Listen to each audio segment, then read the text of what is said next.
Estoy en una racha, dicen algunos, o estoy en una crisis. Yo no sé qué otros términos se usen hoy para hablar de una situación bien complicada. ¿Tienen algunos términos mejores que tengo una racha o estoy en una racha? ¿Estoy llevado? ¿Qué otros términos? ¿Estoy en la olla? ¿Estoy en la inmunda? ¿Sí? ¿Cómo dicen los muchachos hoy cuando están haciendo una situación bien complicada? ¿Estoy en la mala? En la mala. Todo eso nosotros lo traducimos a un término más espiritual, ¿cierto? Más estilizado, y decimos: estoy pasando un desierto. ¿Sí o no? Así decimos nosotros. Estoy viviendo un desierto, pero que no es más que en términos coloquiales todo lo que acabamos de decir. Estoy pasando un desierto o estoy viviendo un desierto. Muchas veces vivimos situaciones desérticas a nivel financiero, a nivel familiar, a nivel relacional, a nivel económico, la relación con los hijos, con los padres, con el cónyuge, a nivel laboral. Bueno, en fin, es como cuando decimos se nos cierran todas las puertas o nada nos sale bien. Y muchos de esos desiertos vienen por decisiones equivocadas, decisiones tomadas por una carga emocional. Quizás esos desiertos son las consecuencias de una mala decisión, de un mal movimiento. También tendríamos que decir, muchos de esos desiertos vienen como consecuencia de un pecado, o sea, no dimos en el blanco. Pero generalmente cuando nosotros pensamos en un desierto estamos considerándolo en un término con una connotación negativa, ¿cierto? O sea, estoy en un desierto. Y eso suena a lágrimas, suena a dolor, suena a peligro, eso suena a amenazas. Sin embargo, en la Escritura no siempre desierto va a tener una connotación negativa. No siempre podríamos decir que desierto signifique eso, porque aún Dios mismo puede impulsarnos a un desierto. Y creo que es bien interesante. Dios mismo impulsándonos a un desierto. Y Jesús, creo que en una de sus experiencias, la cual el evangelista Marcos, aunque Mateo y Lucas también nos la van a narrar, y de hecho Mateo y Lucas nos van a explicar un poco más al respecto, solo quiero quedarme en Marcos, que es el libro que estoy leyendo ahora, y quedarme con las palabras sencillas pero al mismo tiempo profundas, que obviamente obligan a ir a ver a Mateo, obligan a ir a Lucas, pero que no vamos a quedar solo con él. Y en el capítulo 1, en el versículo 11, solamente el versículo 11, dice: entonces el Espíritu bajó sobre él. Dice: el Espíritu bajó sobre él, y entonces vino una voz del cielo que decía: este es mi Hijo amado, con quien estoy muy contento. Solo quedémonos un momento en ese cuadro en el que Jesús está siendo bautizado, y el versículo, al final del versículo 10 dice que el Espíritu Santo bajó sobre Jesús como una paloma, se posó sobre él, y mientras se está viendo ese momento especial, se escucha una voz que dice: este es mi Hijo amado, con quien estoy muy contento. O sea, que uno mira a Jesús, uno dice: este es exactamente el que Juan el Bautista había dicho: soy tan pequeño que yo no soy digno ni tan siquiera de desatarle las sandalias o las correas de su calzado. Es cuando va a Juan para que lo bautice, y Juan le dice que no es digno de bautizarlo, pero al contrario, más bien bautízame tú a mí. Y Jesús dice: es necesario que cumplamos con toda justicia, es importante que cumplamos, que obedezcamos, que hagamos lo que está escrito. Y en ese contexto, cuando él es bautizado, el Espíritu Santo viene como en forma de paloma sobre él. Y eso ya dice mucho, porque hay una señal: sobre quien veas descender el Espíritu Santo, ese es el Mesías.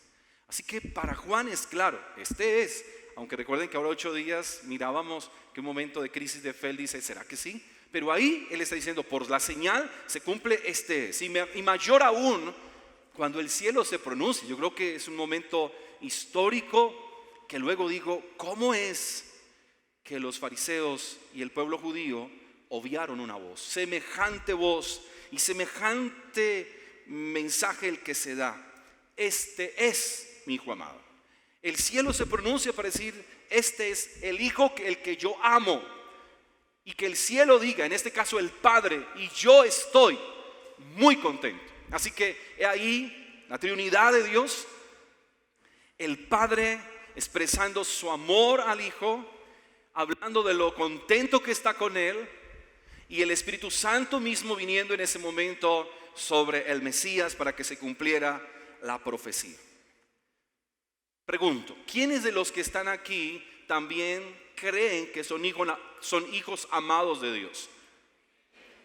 Y lo estábamos cantando ahora, este coro, no el último, el penúltimo coro muy preciso para la palabra de esta noche. Y estábamos cantando exactamente como hijos amados, que seguro que también Dios se alegra en nosotros y más cuando hemos dado el paso de obediencia al bautizarnos. Pregunto, ¿quiénes de ustedes tienen el Espíritu Santo? Todos, si somos hijos de Dios, tenemos el Espíritu Santo. Es lo que la Biblia dice. Pero bien interesante es que a quienes tenemos el Espíritu Santo y somos amados por el Padre, también vivimos momentos de desierto. Pero creo que esta es la garantía misma.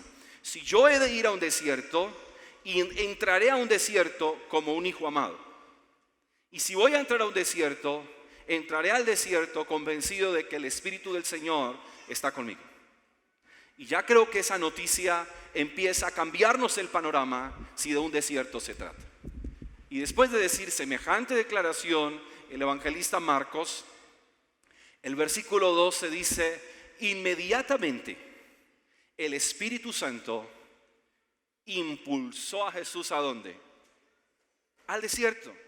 Y Jesús estuvo allí durante 40 días y Satanás lo puso a prueba. Estuvo entre los animales salvajes, pero los ángeles lo cuidaban. Si Jesús va al desierto, va lleno del Espíritu Santo. Si Jesús va al desierto, va amado por Dios y Dios está muy contento con él. Por lo tanto, él no irá solo. Pero creo que hay algo importante en el texto y es el hecho mismo de decir que fue el Espíritu Santo que vino sobre él. Es el mismo Espíritu que lo va a impulsar al desierto. ¿Por qué? ¿Por qué lo impulsa?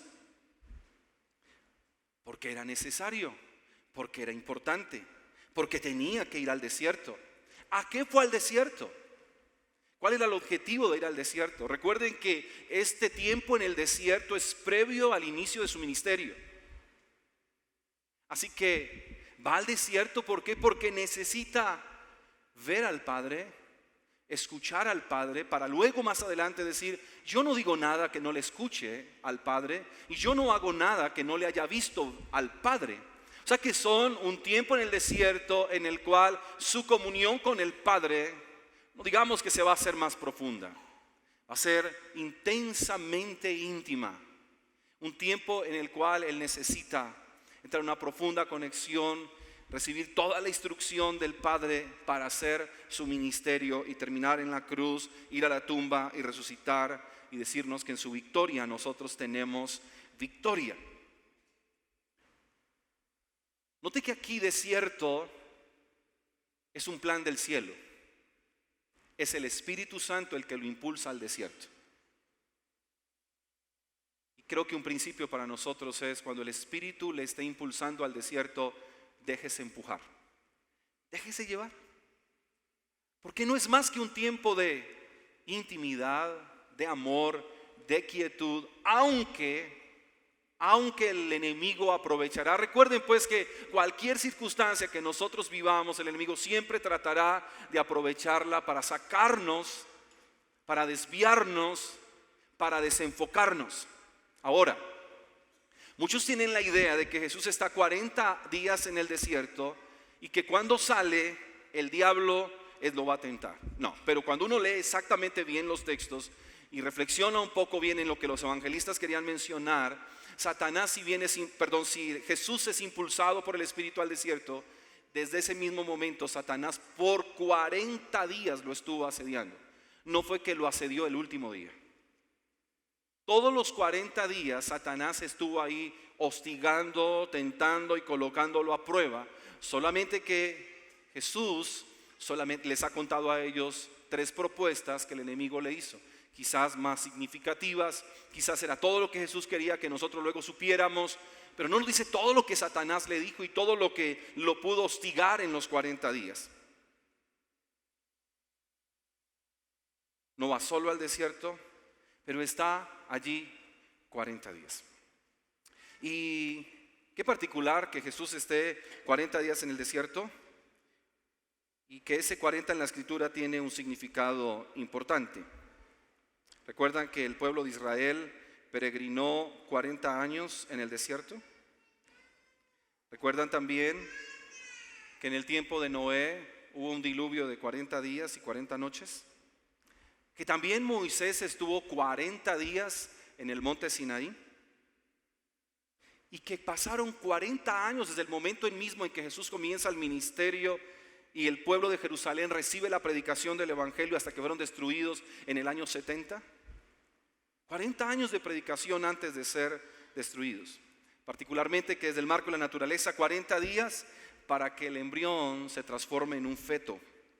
40 semanas para que el embrión se desarrolle y nazca un bebé. 40 días para que una mamá se recupere después de un parto.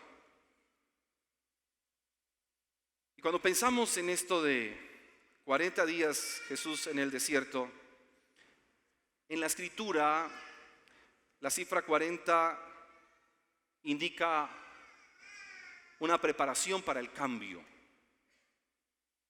En otros momentos 40 días significa un periodo de purificación. También puede ser asociado con un tiempo de prueba o un examen. También 40 días puede ser visto en la Escritura como un tiempo de aprendizaje por medio de la disciplina. De hecho, el 40 en la Biblia tiene un valor simbólico. Representa generalmente el cambio de un periodo a otro, los años de una generación a otra generación. 40 en la Escritura representa un tiempo de maduración, un tiempo en el cual se toma conciencia, un tiempo en el cual se pasa de una antigua realidad a una nueva realidad. Así que siempre que nos encontremos con el número 40 en la Biblia, no lo pase como un simple número, sino que en la Biblia hay algunos números que son bien precisos, como cuando hablamos en la Escritura del número 7, y esto no es de ninguna manera cabalístico, sino el significado que tiene. 7 en la Escritura siempre tendrá un significado, simboliza en la palabra perfección.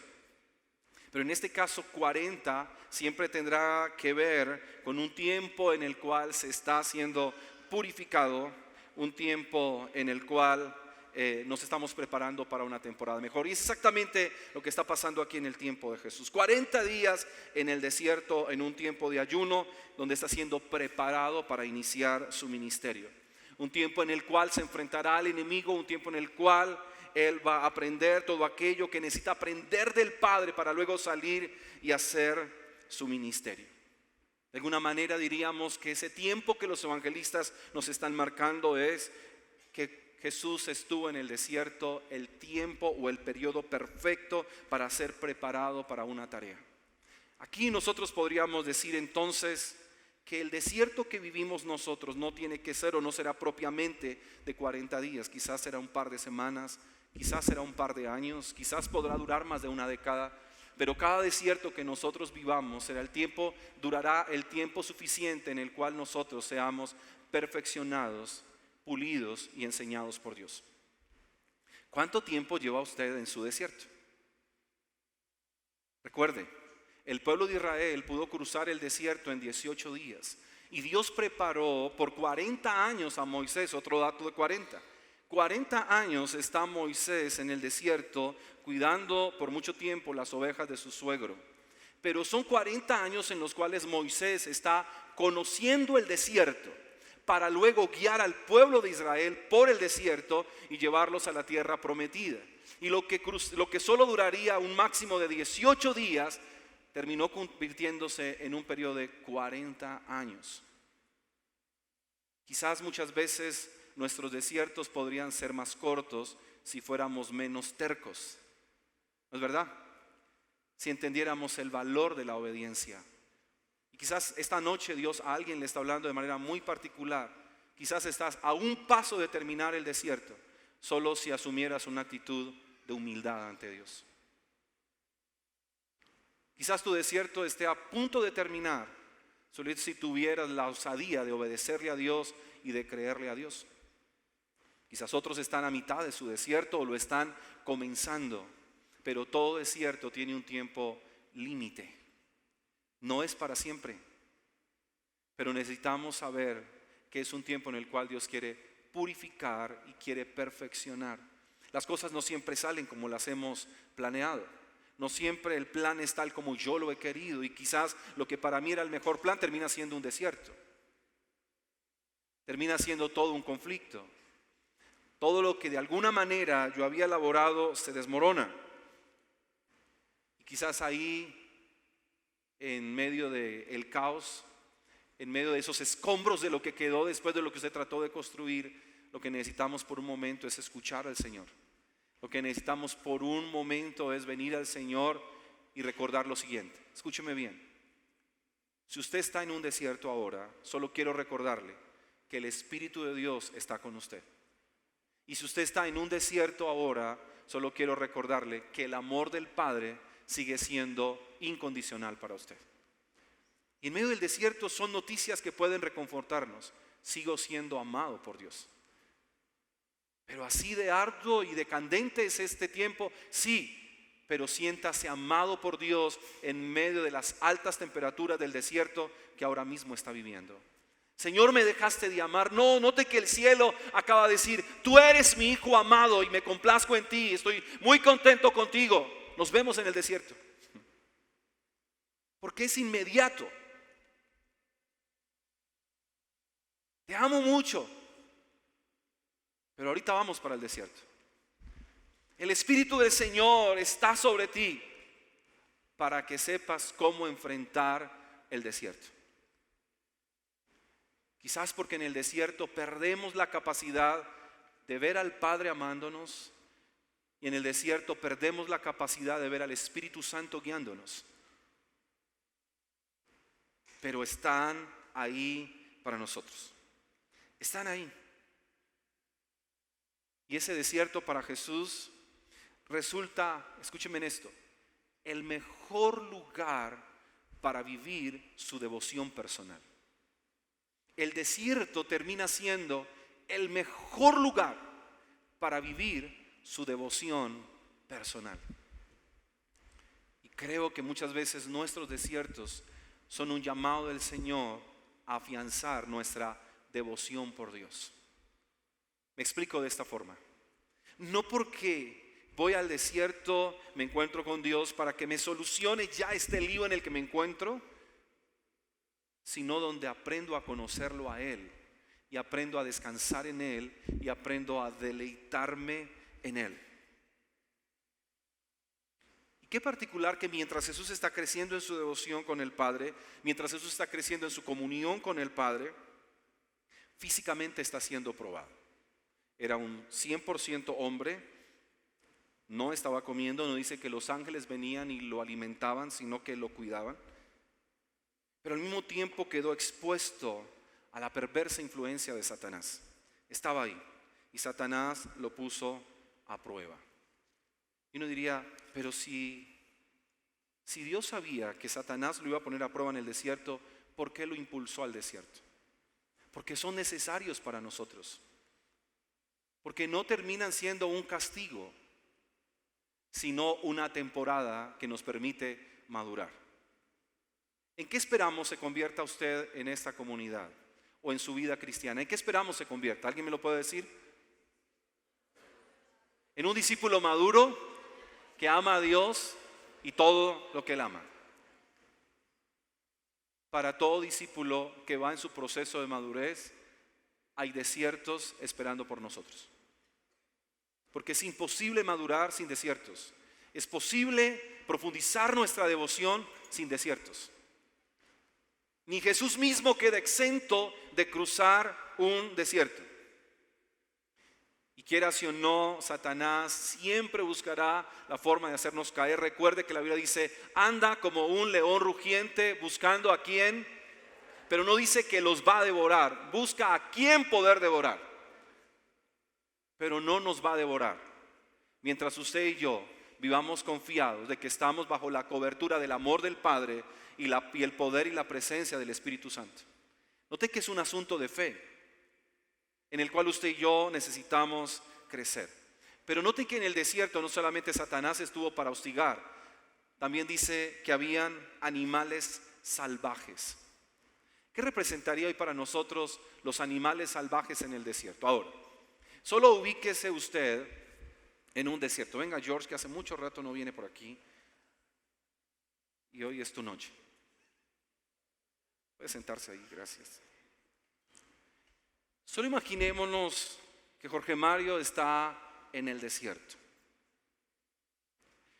Un tiempo de afianzar su devoción por Dios. Está en un tiempo de crecer en su comunión con Dios. Va a escuchar la voz del Padre. Va a ser afirmado y avivado por el Espíritu Santo. Un tiempo en el cual diríamos casi que face to face con Dios. Pasará un tiempo. Ahora, si el desierto fuera solamente ese espacio de comunión, de intimidad, pregunto, ¿quiénes quieren vivir un desierto así? Creo que todos, porque se ve muy lindo, porque se disfruta, porque al fin de cuentas termina siendo un desierto de Dios y yo. ¿Quién no quiere irse? No importa, me iré a un desierto con Dios, solitos, para escucharlo, para conocerlo, para contemplarlo, para adorarlo, para preguntarle, para que me responda, para llorar con Él, para reír con Él. Pero note que Jesús no solamente va a un desierto a vivir esa experiencia, sino que dice que ¿quién llegó? ¿Quién estuvo ahí para hostigarlo? Satanás. Esto en el mundo espiritual. Pero también las cosas no estuvieron bien en el mundo natural. Y aparte de eso había animales salvajes. Era hostigado a nivel espiritual y hostigado a nivel natural. Dicho de otra manera, como nosotros cuando estamos en una situación bien complicada, se me vino el mundo encima, o parece que todos están conspirando contra mí, ¿ya? Porque el Espíritu me impulsa, Satanás me acompaña y los animales salvajes llegan. Si notan que el panorama en el desierto no es tan bueno, ahora pongámoslo en términos nuestros. Me he dedicado a buscar a Dios, me he dispuesto a servirle, dejé todo por Él, dejé a mi familia, dejé mi trabajo, dejé la empresa, dejé todo por servir al Señor, dejé todo por hacer su voluntad. Y lo único que vivo enfrentando es ataque tras ataque del enemigo. Y parece que el enemigo viniera y estropeara cualquier puerta que se quiere abrir. Y mis amigos, los que eran mis amigos, dígalo usted, me abandonaron. Mi familia ya ni me habla. Algunos dicen, fueron mi familia mientras tuve, ahora que no tengo ni me voltean a mirar. ¿Ya? ¿Quiénes son esas fieras salvajes que vienen a acompañar a alguien en medio del desierto? ¿Qué es eso salvaje que usted cree que lo va a devorar vivo? Gracias.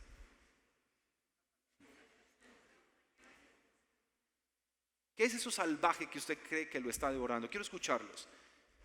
¿Qué es eso salvaje que usted siente que lo está devorando?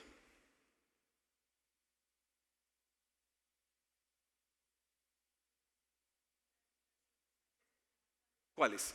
¿Pero cuáles? El miedo. El miedo como un animal salvaje. El miedo que paraliza. El miedo que enferma. ¿Sí? El miedo que empieza a controlar nuestros pensamientos, se vuelve salvaje. Yo no sé si usted ha sido en algún momento, se ha dejado llevar por el miedo y usted se da cuenta todo lo que el miedo logra hacer en su mente y en su corazón. ¿Qué otra fiera salvaje en términos prácticos?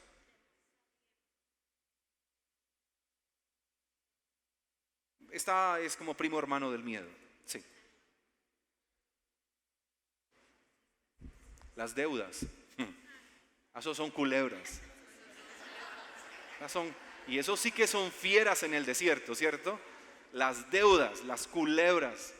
Claro, fieras que parece que van a acabar. No vemos cómo salir de las deudas. Y peor, no solo cuando hay deudas, sino cuando no hay para cubrir el presupuesto familiar. Yo no solamente tengo deudas por cubrir, sino un mercado por comprar, pero no hay.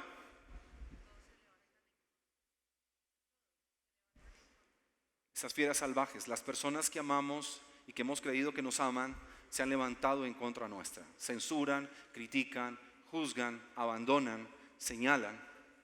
¿Sí? ¿Qué otras fieras salvajes se levantan? A ver, por aquí. La incredulidad. Y yo creo que no hay algo que a nosotros nos pueda devorar tan fuerte o nos lastime tanto como cuando hemos creído en Dios y de repente dejamos de creer en Él.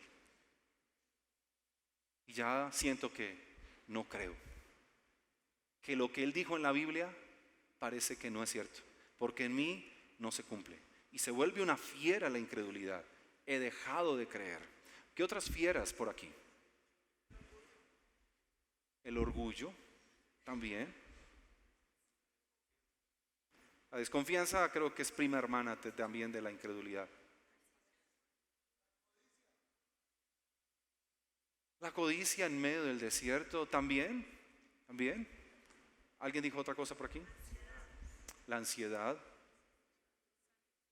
el desánimo, tantas fieras, el estrés, la soledad, la tristeza, la inseguridad. Sí que es una fiera para nosotros, horrible.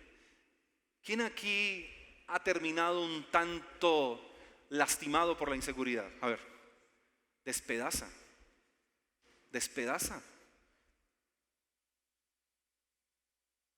Tantas situaciones y fieras que se levantan en nuestra vida que parecen que nos van a comer vivos.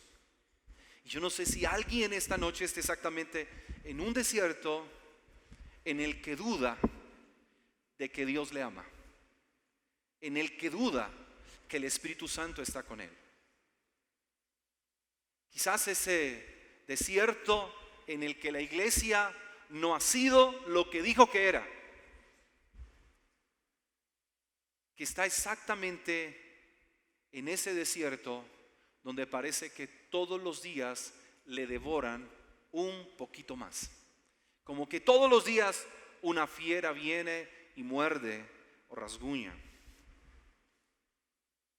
Pero eso pareciera siempre y cuando usted y yo volvemos a mirar para el lugar correcto. Jesús fue al desierto y vivió una experiencia en el desierto. Pero el mismo texto nos va a decir lo que le pasó a Jesús, que también nos puede pasar a nosotros. Dice que Satanás lo hostigaba y lo tentaba, y habían fieras salvajes. Pero leyó el final del texto que dice. Ojo, Jesús fue al desierto impulsado ¿por quién? Pregunto, ¿Jesús fue al desierto impulsado por quién? Por el Espíritu Santo. ¿Quién lo estaba esperando? ¿Quiénes más los acompañaron? ¿Y quiénes más estaban ahí? ¿No le parece muy bello? Eso era una muy buena reunión. Satanás, las fieras, Jesús y los ángeles. Y las fieras estaban ahí, y Satanás también. Pero el texto dice, ¿y los ángeles? ¿Y los ángeles qué? Le cuidaban. Y los ángeles le cuidaban. El Salmo 34:7 dice en una declaración el salmista: el ángel del Señor acampa alrededor de los que le temen y los defienden. En esta versión dice: el ángel del Señor es un guardián. ¿Dice qué? Rodea y defiende a todos los que le temen.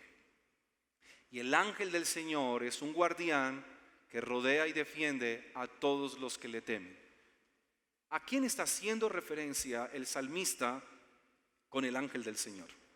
¿A quién está señalando el salmista? ¿A quién creen ustedes que está haciendo referencia del ángel del Señor?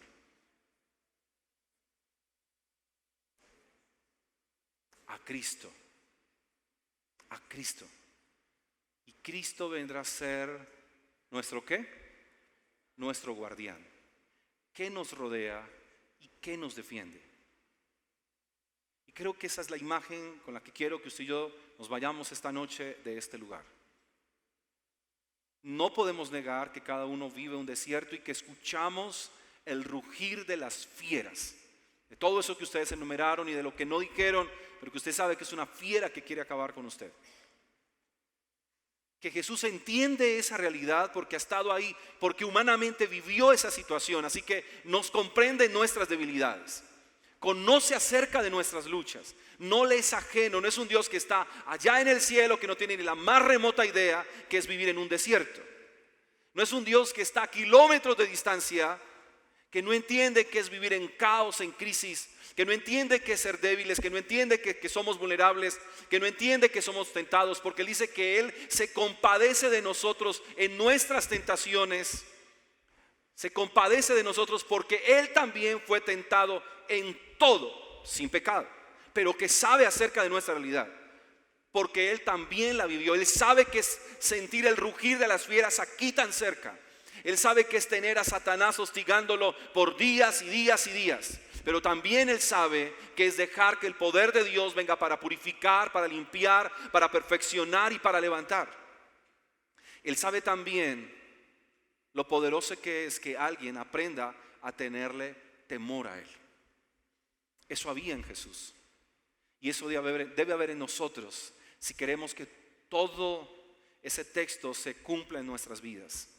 Necesitamos volver a tener temor por Dios. Temor a Dios, reverencia, reconocimiento. Pregunto, ¿quién quiere que Dios le defienda en su desierto? ¿Quién de ustedes quiere que Dios les defienda en medio del desierto? Él está diciendo, ¿sabes qué tienes que hacer? Reconóceme en tu vida. Reconóceme como el que protejo. Pero también quiero decirle esta noche, reconócelo a Él como el único que puede perdonar nuestros pecados y sacarnos de la gran desgracia que dejó en nosotros la maldad y el pecado. Temor es volverme a Él para reconocerle a Él. Y él, si me dejan el texto por favor, y Él dice, yo le voy a rodear. El salmista usa otra frase muy bella cuando dice, el Señor es escudo alrededor de mí. Y aquí dice el Señor, Cristo mismo será el guardián nuestro, ha de rodearnos y ha de defendernos. Pero para eso alguien necesita tener fe. ¿Fe en qué? Fe en que el Espíritu del Señor está en usted. Fe en creer que usted es un hijo amado de Dios. Fe en creer en la soberanía de Dios. Yo veo la soberanía de Dios cuando leo y el Espíritu Santo lo impulsó al desierto. Eso es la soberanía de Dios. En su soberanía Dios lo impulsó al desierto. Y no dejó de ser hijo aunque estaba en el desierto. Y no dejó de estar lleno del Espíritu Santo aunque Él estaba en el desierto.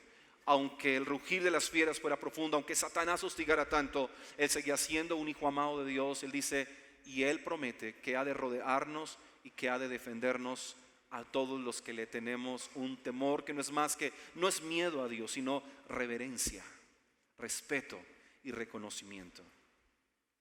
Usted está en un desierto ahora y usted dirá, ¿cómo salgo de este desierto? ¿Cómo salgo de aquí? Escúcheme esto. Quizás nosotros estamos interesados en salir del desierto y Dios está interesado en que lo conozcamos en medio del desierto. Sácame de este desierto. Y Él dice, es que ese no es el punto. Quizás le lloramos y le gritamos, ya, dale límite, por favor, que mañana sea la fecha en que caduca mi desierto. Y Él dice, es que no es eso. No se trata de que se acabe tu desierto. Se trata de que tú me conozcas en medio del desierto y que aprendas a tenerme un respeto y un temor reverente en medio del desierto. Y entonces yo te voy a proteger, yo te voy a defender, yo te voy a guardar. No importa cuánto tiempo más dures en este desierto, yo voy a pelear por ti, yo voy a proveer para ti. Pero si algo necesitamos en medio del desierto es conocer a Dios, para que usted y yo podamos luego decir como Jesús: yo hablo lo que le escucho a Él, yo hago lo que le veo hacer a Él. En ese principio de intimidad y de comunión, donde Jesús sencillamente se centró en quien tenía que centrarse. Ni Satanás le hizo nada, ni las fieras acabaron con Él, sino que el texto de Marcos sigue hablándonos, que Jesús sale de allí y empieza a liberar endemoniados, empieza a sanar enfermos, empieza a hacer milagros y empieza a predicar que el reino de los cielos se ha acercado y que todos tienen que arrepentirse.